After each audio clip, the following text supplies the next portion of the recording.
Hello दोस्तों। इस नई कहानी में आप सभी का स्वागत है। आज की इस कहानी का नाम है बिना घी के पराठे। यह एक सास बहू स्टोरी है। अगर आपको सास बहू की कहानी, मोरल स्टोरी, हिंदी या फैमिली स्टोरी सुनने का शौक़ है तो इस कहानी को पूरा ज़रूर सुनें। यह एक मोरल स्टोरी है। तो चलिए हम कहानी की तरफ चलते हैं। कंचन की जेठानी ममता बहुत चालाक थी। शुरू से ही उसे सोच लिया था कि वह अपनी देवरानी को कभी भी अपने से आगे नहीं बढ़ने देगी। ममता को वैसे ही सीधी सादी देवरानी मिल गई। कंचन की शादी को कुछ ही दिन बीते थे।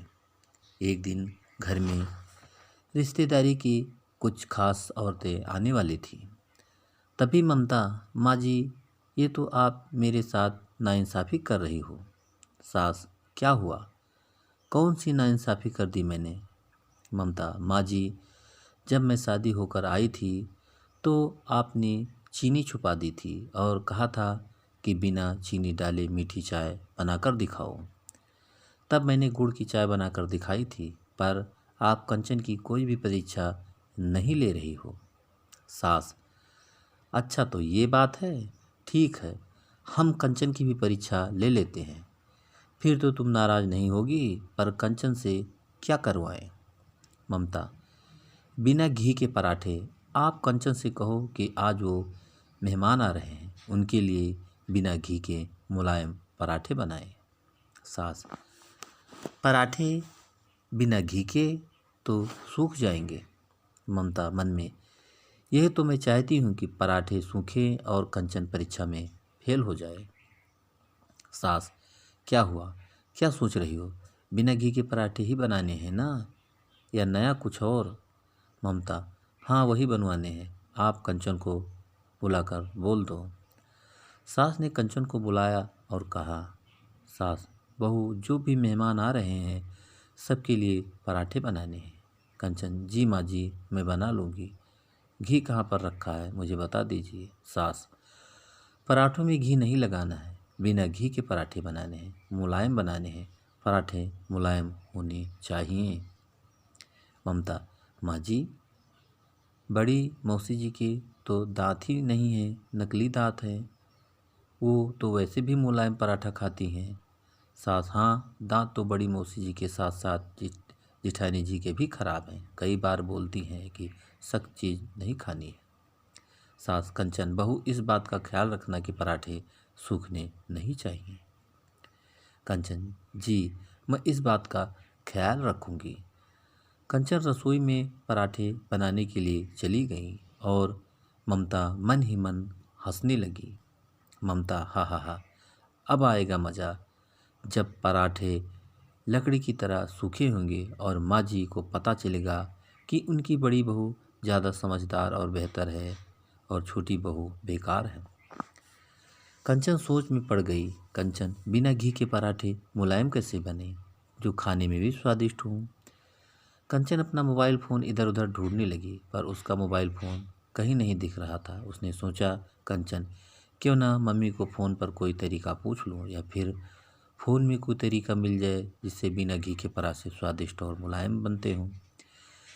पता नहीं मैंने अपना मोबाइल फ़ोन कहाँ रख दिया, नहीं तो मैं मम्मी से पूछ लेती या फिर फ़ोन में सर्च कर लेती।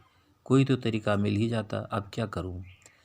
तभी ममता आ गई। ममता, देवरानी जी, आपका मोबाइल फ़ोन मेरे पास है। माँ जी ने बोला है कि जब तक आप पराठे नहीं बना लेती तब तक फ़ोन मेरे पास रहेगा। कंचन, भाभी बस 1 सेकंड के लिए फ़ोन में सर्च कर लूँ कि बिना घी के पराठे मुलायम कैसे बन सकते हैं। ममता, नहीं, बिल्कुल नहीं, फ़ोन में देखकर कुछ नहीं करना। माँ जी ने तुझे जो काम बोला है उसे खुद करो, नहीं तो वो गुस्सा करेंगी। कंचन, ममता भाभी, आपको ऐसा तरीका पता है जिसमें पराठे घी लगाए बिना मुलायम और टेस्टी बन जाएं? ममता, नहीं, मुझे कोई नहीं तरीका पता, और अगर पता भी होता तो मैं तुम्हें क्यों बताती। मतलब कि काम तुम्हें दिया गया है और बता कर मैं तुम्हारे नंबर बढ़ा दूं, सबके बीच में तारीफ के पात्र बनो तुम, और वो भी मेरे से पूछकर। हाँ आहा, नहीं, पहली बात तो मुझे पता नहीं, और दूसरी बात पता होता तो भी न बताती। ममता का ऐसा नेचर देखकर कंचन हैरान गई। ममता मुंह बनाती हुई रसोई से बाहर चली गई। कंचन, भाभी का नेचर कैसा है या किस तरह से बात करती है? मैंने तो इससे सिर्फ हेल्प मांगी थी। यह तो बहुत ही अजीब सा व्यवहार कर रही है और मेरा मोबाइल फ़ोन भी ले गई, जैसे मैं इसकी देवरानी नहीं कोई दुश्मन हूँ। मुझे खुद ही कुछ सोचना होगा, ये तो मेरी हेल्प करेगी नहीं। कंचन सोचने लगी, तभी उसे कुछ याद आया। कंचन, मम्मी, ये आप आटे में दूध क्यों मिला रही हो? मम्मी, बेटा तू जानती है तेरे बाबूजी घी लगे पराठे नहीं खाते, इसलिए दूध का आटा गूंद रही हूँ। इसमें थोड़ा नमक और अजवाइन मिलाऊंगी। कंचन, मम्मी, दूध डालकर बिना घी के पराठे मुलायम और टेस्टी बन सकते हैं। मम्मी, हाँ तो और क्या, अच्छे से आटे को गूंदना है, फिर घी की ज़रूरत नहीं पड़ेगी क्योंकि दूध डालने से आटा मुलायम हो जाता है। कंचन, थैंक यू मम्मी, मुझे आपकी वो बात याद आ गई। आज आप यहाँ मेरे साथ नहीं हो, पर आपने सिखाई हुई वो बात आज मेरे काम आ रही है। हाँ, मैं दूध का आटा गूंदकर उसके पराठे बनाऊंगी, नमक अजवाइन के दूध के पराठे। कंचन ने खूब सारा दूध लेकर आटे में अजवाइन मिलाई और दूध का आटा गूंदा। अच्छे से मुलायम आटा तैयार हो गया। जब मेहमानों ने कंचन के हाथों के बने पराठे खाए तो सबको इतने स्वादिष्ट लगे कि सब ने बहुत तारीफ की। मेहमान, कंचन बहू, पराठे तो इतने स्वादिष्ट बने हैं और इतने मुलायम हैं कि मेरे मुंह में घुल गए। वाह वाह।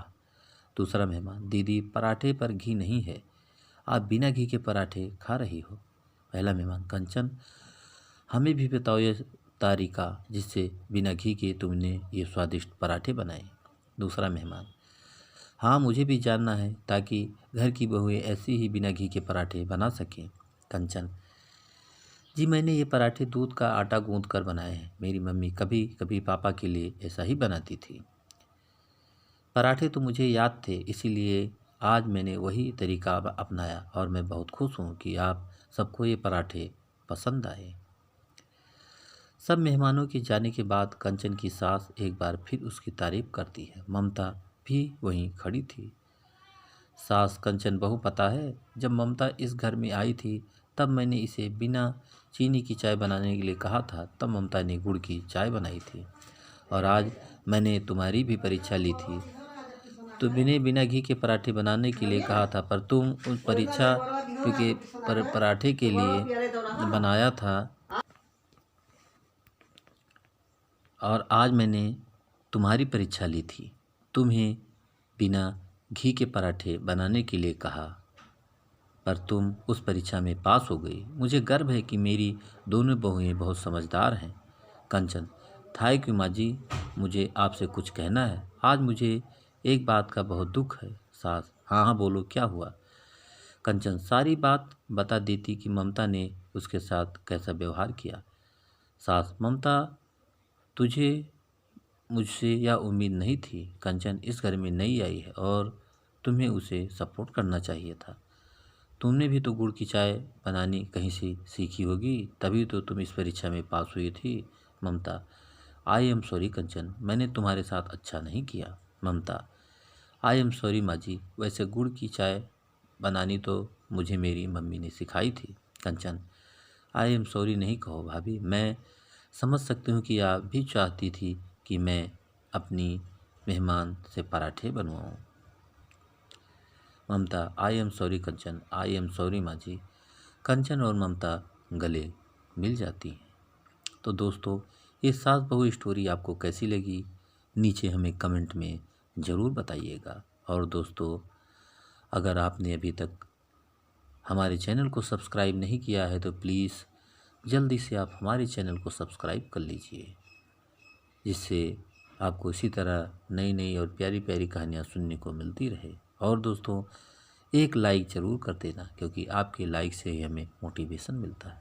तो दोस्तों, फिर एक नई कहानी के साथ आपसे फिर मुलाकात होगी।